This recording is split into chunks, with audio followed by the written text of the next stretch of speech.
Құрметті ұстаздар, ұстаздық еткен жалықпас үйретуден балаға деген абай атамыз.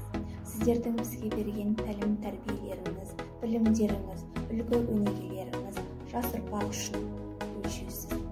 Сіздерді бүгінгі келіп жеткен ұстаздар күнімен шын жүректен құттықтаймыз. Дендеріңіз сау болсын, тек қана жұмыстарыңыздың жемісін көріңіздер. Кем көрмеймін сізді асыл анамнан, сізге ұқсап, құлдық бізде санарман, сізде адам дүниеде көп болсын, балалардың бақыт үшін жаралған. Ең аяғы есім ғой ұстаз деген, бақ тіршілікті бақытты ұстаз бенен, ұстазды жеткізгенше мұратына, білім іздеп лапылдап жана берем.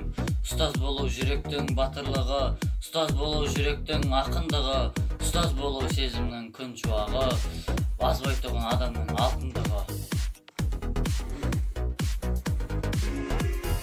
Тыңдаған көңілдегі толғамды,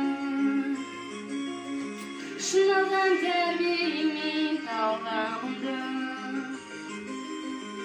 өмірдің маған сыйы тек білімі, өзіңдей жанға шәкірт болғанды,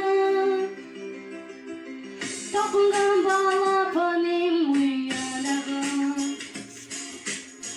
қырандай жетілдірдің ойадағы, ұстазға жеген ыстық сағынышы, бірінде қалып